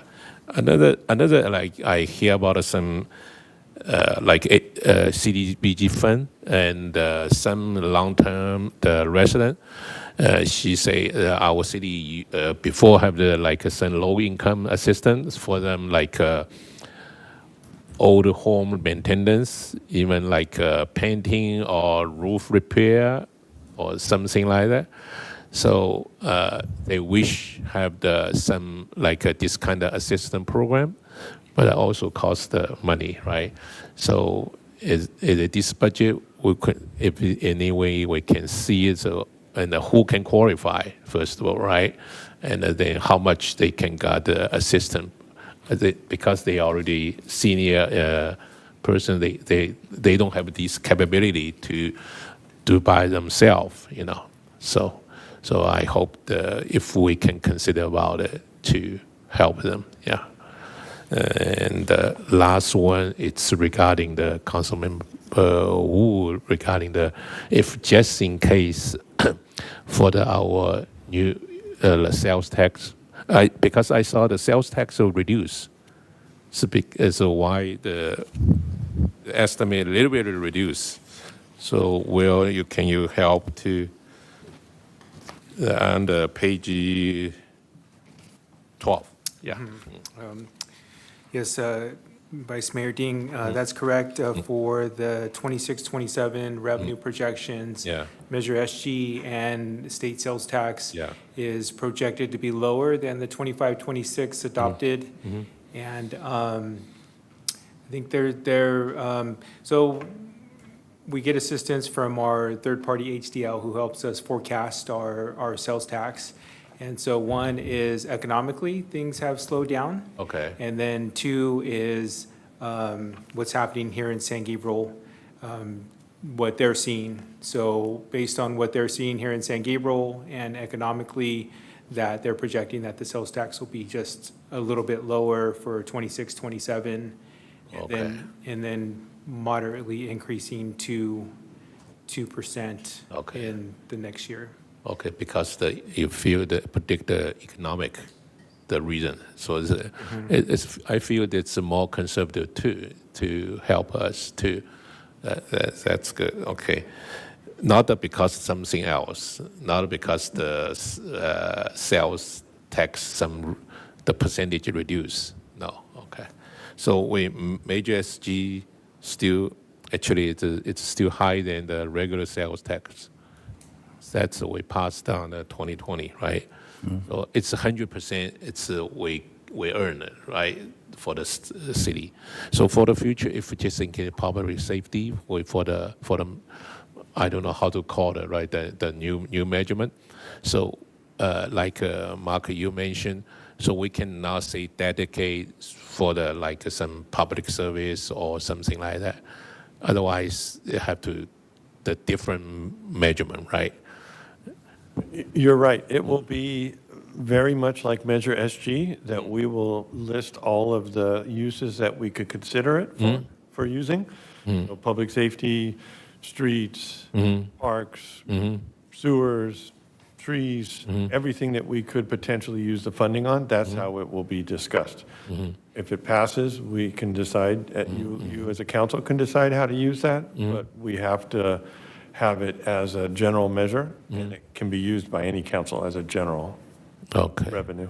All right. So, but we can, when we do if we promote it, we still can say the property safety, even include a mission playhouse, the renovation, something like that. That's a great example. So we would, first of all, we can't promote it. We can do education and outreach. Okay. But when we do discuss it, it could absolutely be used for renovating the Mission Playhouse. It could be used for the pool project that we Yeah, can. the mission, the Smith Park, the pool. Smith Park Pool. Yeah. It could be used for any of those infrastructure projects. I know Okay. we've talked a lot about a ladder truck. Ladder truck, And yeah. It could be used to extend the fire department to Okay. the station to be able to house a ladder truck. Okay. It could add dormitories at our Fire Station 52 that needs another ambulance potentially. So it could be used for any and all of those things. So we can try think about the listing all the potential the way ours for the future city need an extra more better service. Okay. That's right. All right. Okay, that's it. Okay. Thank you. Thank you, Councilman Ding, Vice Mayor Ding. And Here. also, oh, If you don't mind. yeah, go ahead. Yes, sir. Just have one more question I just Councilman missed. Wu? Well, thank you so much, Mayor. I have a question on page 18. First question is about the special event. I understand that we may have the cost for holding those special event.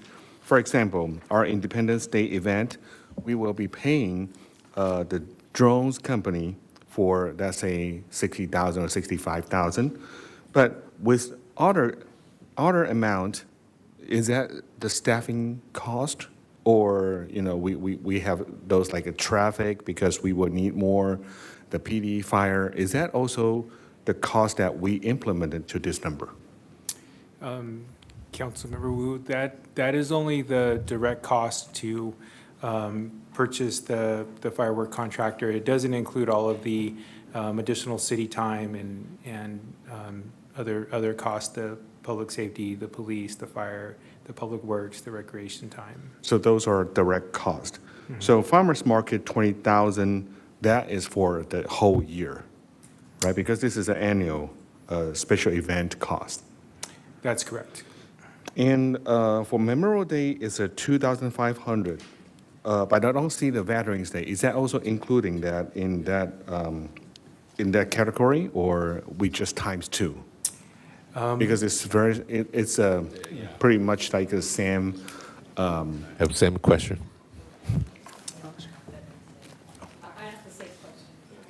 Take that real quick. Too bad I get that.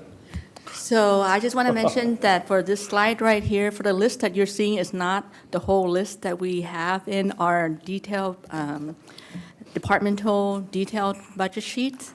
So Veterans Day is in there, included for $2,500 as well. It just didn't make it to this list over here on your PowerPoint. So that is already that is budgeted, right? Correct. Awesome. So for the farmers market part, I just wondering because the argumentations, there's a public works for overtime farmers market for 48,000. Then, for example, if the Independence Day, there will be overtime for PD fire. There'll be some other event, for example, the Lunar Lantern, that could additional overtime. But why there's only overtime for the farmers market, and that will indicate here? Okay, so certainly there was an augmentation requested by our Public Works Department because they don't normally have overtime budget. So let's just say, for example, our police and fire, our safety departments, they already have some overtime budget that is Set in. aside. And obviously, these events do have an impact, meaning they most likely will incur more overtime costs. However, it's because the line item is already there. It's budgeted, and annually, we would check in with the department to see if sufficient, or if not, we would correct it or adjust it with the mid-year adjustment. However, in Public Works, very few divisions have budget for overtime. So it's prudent to certainly put it in as an augmentation because they will be servicing these farmers market event weekly for setup, cleanup, and those are all overtime, and they don't have it at all in the budget. So can I say if the farmers market, I'm praying that farmers market can go forever. So if that will be a very stable progress, let's say the farmers market definitely will be there for a long, long time. Mm-hmm. That means next year when we see the budget study session, that numbers could probably will be will be actually in the public works budget? for Correct. the- Okay. Yes, got it. so it will, once it gets approved, it will be in a budget document, and then from there, annually, we will review line by line and adjust accordingly to, salaries and historical data. So first of all, for this new fiscal year, because it's not already included in a budget, and it's a large figure, it's about $1,000, say, a weekend, so we have to input it in as an augmentation. So that is very responsible, because that means they are not trying to just using this as an excuse to increase the budget right away, but they just try to put that in additional on the side. But that is because we don't know if farmers market can go how long. It certainly is very transparent. Right. That's why it's clearly stated is for farmers market overtime. Yes, and if it goes on, that will be used. And I just want to make it clear, because you did ask the question earlier, for this whole list of special events, there are no personnel costs. No person. All of them are for vendors, direct supplies, material that we all need to use to pay out to vendors. And then for all of our staff time, it is billed directly to the department. So this is just about a cost. So we don't talk about revenue or, for example, the dumplings and beer, we spend money. So when that money is listed here, like as 30,000, that is still the number reflects the actual cost. So that is not like somewhere that we balance, so we anticipate we'll be selling like 500 or 600 we spend, so we don't really count those. This is just a cost. This is just the expenditure cost. So Expenditure. as far in revenue, we do have a budget as well. We have an estimate in one of our revenue line item that is called special event for fiscal, and you will find it in our budget summary, right behind our budget summary tab. Apologize, there is no page number, but right behind it, you get to special event 121, 3920 is our special event revenue. You will see that we have 65,000 budgeted for this new year. Okay. And yes, where we get sponsorship, where we get revenues from our dumpling and beer, that's the account number that we accounted for. And you can see from previous years, let's say 24, 25, actual 68,000. And so that's why we are seeing, as we put them in the account, we see from historical data and budget accordingly. I see. Okay, that's good to know. Thank you very much. Yes, that's all I have. Thank you, Mayor. Thank you. Oh, and a comment to Councilman Ding. The reason why. Okay, go ahead. Did you have another question? Okay. Like yeah, a little bit concerned, I asking the Lunar Latin Festival. I think before pandemic, we have more than 30,000. Right now, because we pay some performance, the good performance, paid some, but right now, war general, so we don't pay anything. This is 16,000, it's for our staff, the budget. Not for staff. Yeah, it's, One of our biggest expenses yeah. for Lunar New Year is the barricades that we have to okay. to rent, and then we do have some expenditures, but as you said, with our partnership with World Journal, that Yeah. cost has gone way down. Yeah, but actually, I hear some voice. They like some. If you want a good performance, it's probably. I know another city they pay for it. Like I hear about Alhambra, city of Azusa, or they pay if they want a good performer. So I just bring this up to see if we can have this kind of budget. If we cooperate with the War Journal, maybe we can discuss that too. Yeah, see what kind of good performer to we can hire. Yeah. Thank you. Okay. And side comment, Vice Mayor Ding, the reason why you saw that the sales tax revenue is going down is because I can't afford to eat at the restaurants as much anymore. Sorry. I'll support it. It's expensive. But All right. And a side note, I guess, the reason I can say Councilman Herrera Avila and my Spanish accent is good is because one of my guests yesterday, he was sitting back in that corner, tall, slim gentleman. He was my Spanish teacher in high school, my favorite teacher. And he is the reason my Spanish is good because he was a very good teacher, very inspirational, and made sure I studied hard. And anyway, all right, side note over. The overall, Will and Linda, great job. You always do a great job. And so, it's the reports are always very easy for me to understand, and it's all put together very cleanly. So the good thing about that is I don't have many questions, and especially my colleagues have pretty much addressed most of the things that I was going to ask anyway. A small, easy question, I guess. On your presentation, page 13, and it says, I think there was a line item that says recreation fees, and it says not charged before. So does that mean we're starting to charge for certain things, classes and things that we didn't before? Is that just? I'm going to let Rebecca certainly answer to this question, but yes, previously there are a number of programs that we do not charge, such as after-school program. There are also, after-school program at our local schools was provided under a different fund. Now that we are no longer using that fund, we are talking about revamping that and charging a fee. But I think I will go ahead and defer it to Rebecca. Thank you, Linda.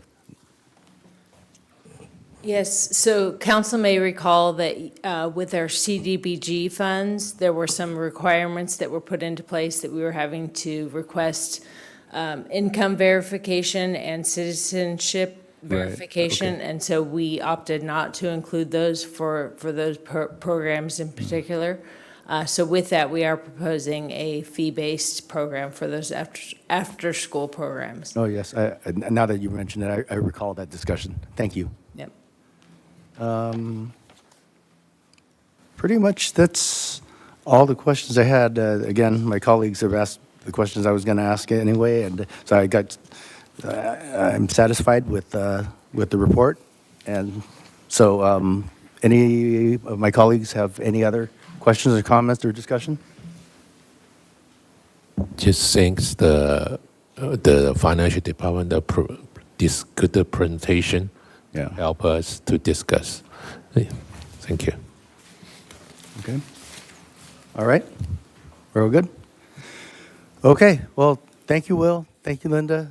Thank you to the staff. And I guess there's no vote, so this was just a budget discussion, so no vote being taken. So I guess it's time to adjourn. The next regular city council meeting will be held on Tuesday, May 5th, 2026 at 6:30 p.m. So now the meeting is adjourned at 7:35 p.m.